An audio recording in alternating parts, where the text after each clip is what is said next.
Nothing warms you up on a cold, wintry day quite like a hot bowl of soup, right? Our next guest is here today making a traditional beef pho that's a winter cold cure-all. Please welcome to our home for the first time, Chef Diep Tran. Welcome, Chef. Thank you. Now. Wait, first of all, great pronunciation.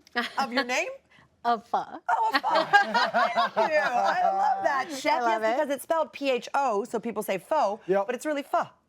And it's a delicious, brothy, noodly soup that is it's Vietnamese, correct? It's Vietnamese. Traditional Vietnamese, and it is it's phenomenal. Not phenomenal. You see what I That's did? spelled I love it. Yeah, exactly. I love it. Cameron, Larissa, and LZ know what I'm talking about because they're big Smells fans good. of the pho. Now, That's here's correct. the thing with pho.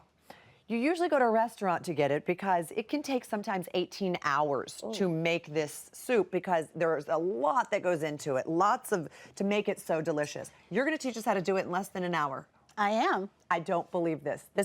My mind is blown. Wow. And it's probably going to be better than the restaurant, you say? Absolutely.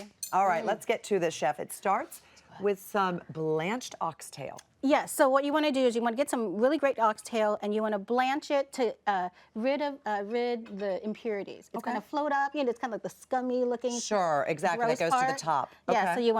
you want to do that for do a hard boil on this for 5 minutes once it comes to a boil, and then you're going to rinse it and you're going to use your fingers and just kind of scrub it clean. Okay. So this is important so that broth that you're having isn't cloudy.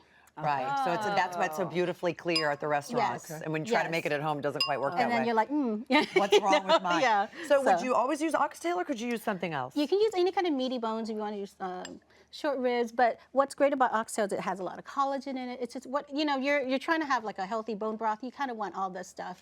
You're speaking Cameron's language. This is the original bone broth. Deep, my middle name is Bone Broth. I love it. Right. I don't know if you knew Good that. to meet you, sir, bone broth. Yeah, Yes, it's true. exactly. The Vietnamese knew years ago that this was good for everyone. yes. So we set that aside and then we char our vegetables, our onion and our ginger Yes. over an open flame. Over an open flame. So you just take this and you kind of just hold it over a flame because you're not trying to cook it because you want the sugars from the onions to go into the broth. But what you want to do is kind of create that char, and you're not trying to caramelize. You're just trying to get that bit of char, and both on the ginger. Interesting. Never seen that. It's super important to do. Okay. Yeah. Why is it so important? It just develops because you're trying to layer flavors, and so this just adds another flavor. You can't detect, and it adds the umami. That's why people think, oh, I don't know why it doesn't taste right. I think this is a very important step, so don't Yes. skip that. Yes. So we have boiled, we have charred, and now we're going to toast. Yes, we're going to toast spices, cinnamon, star anise, and cloves. Okay. Okay, so you're going to just have a hot pan, not too hot, and you're going to add the spices. No oil, nothing. No oil. You don't want any oil. Okay.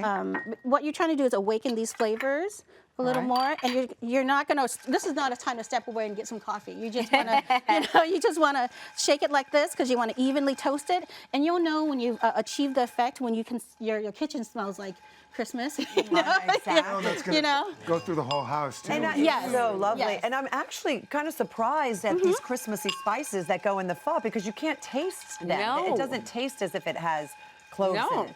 Yeah, because you're trying to have a balance. So not too much.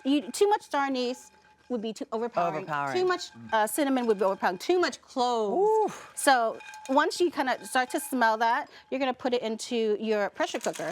Okay. Okay. Just like that. And then you're gonna take your oxtail.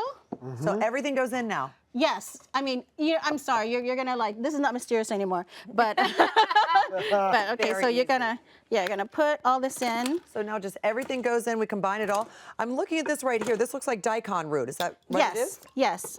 Again, it's just building more flavor, and it just adds this oh, I don't know where I can place this, but you can also use Napa cabbage too. Oh, all right. Yeah, it's just adds Can't like a find the vegetable. daikon. Yeah, and it's just it's I think it's a secret of a lot of pho places I don't tell you about because when you go to pho restaurants or a Vietnamese restaurant, they would have pickled daikon and carrots. They're delicious. It's my favorite. They save the shavings.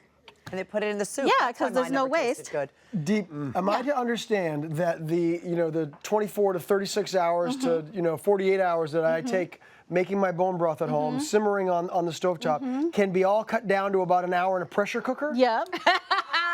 I have been, I don't know, I just wasting a lot of time.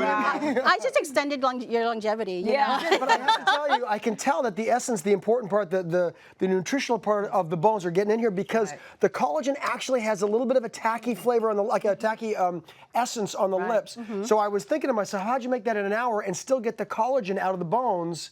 And you did it in a pressure cooker. This thing is magic. Because I can tell you got it because you can feel it in your mouth actually. This is his favorite day ever. He can talk about I'll talk more about it. Another thing about bone broth. So No. then we add fish sauce, Yes, right? you do. So this is super important.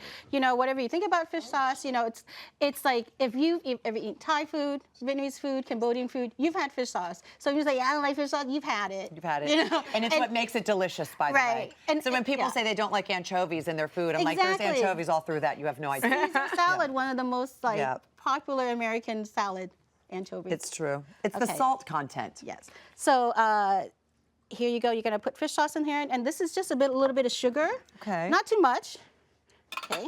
Do you need the sugar? Do you have to have that? Or is You don't have to have it. Okay, just curious so as you to- would bump up the onion, just like natural sugars. Nice. You would bump that up, and then Speaking of onion, yeah. So I love a lot of onions, just because it's like it prevents you from getting a cold. Yeah. Yeah. Sure, So it'll help it get some ginger in there. I mean, Right. it's all, Ginger. There you I'm go. just a happy guy. That's all I'm gonna I'm a say. very happy girl over here. and then this is gonna help you my gosh, this prevent is the flu. So we pour Okay. this over just until it covers. You just want to cover the bones, pretty much. Okay, so Yeah. just the meat. Yeah, because you don't want to overfill a pressure cooker. Yep. Because that's bad. Okay, that's there we good to go. know. Yeah. We cover it, we set it, and forget it for about, you said 40 minutes to an hour? 40 minutes, or you can do an hour. It depends on how tender you want your meat. Because an hour, it would be almost a little too mushy for me. So 40 okay. minutes would be great. But if you're doing this for bone broth, do an hour. Yeah. You know. Okay. Yeah. Then There you you would go, Cameron. strain the whole soup all over again, get everything out. Yeah, because you don't want any solids. You just want the stock. And then when you strain the oxtail away, what you want to do is you want to put the oxtail in some water, in some cold water. Because if you're going to serve for you want to make it today and you serve it tomorrow, if you leave the oxtail without soaking it, it will kind of turn dark and really unappetizing. Okay. So you want to do that. Then we There you just go. serve this over the pho noodles. Do you want to ladle over? Can I do it? Yes. I mean, I don't know if I should do this. You come from a long line of know. pho masters. Your grandmother was a big inspiration for your She time in is. the kitchen. Yes. Well, you know, she came here in 1975. That's great. If you want a little more, Okay, yeah. no, I'll listen to you. I'll listen to you. Okay. And then you're going to garnish with white onions, green onions. You can garnish for your guests, or you can just leave it on the side and they can. I like this. It was kind of fun, like a little chocolate Yeah. bar. It was But fun. It's a fun bar. Yeah, thank you so much, Deb. You're going to enjoy this, and you're going to get all sorts You of health can, benefits. yeah. As well, a little lime in there too. Man, oh man, Deep, thank you so much. Thanks. You just saved like hours of my life. I mean, by making this, it's incredible. Full recipe is going to be available at hallmarkchannel.com, and be sure to follow Deep on her social media as well.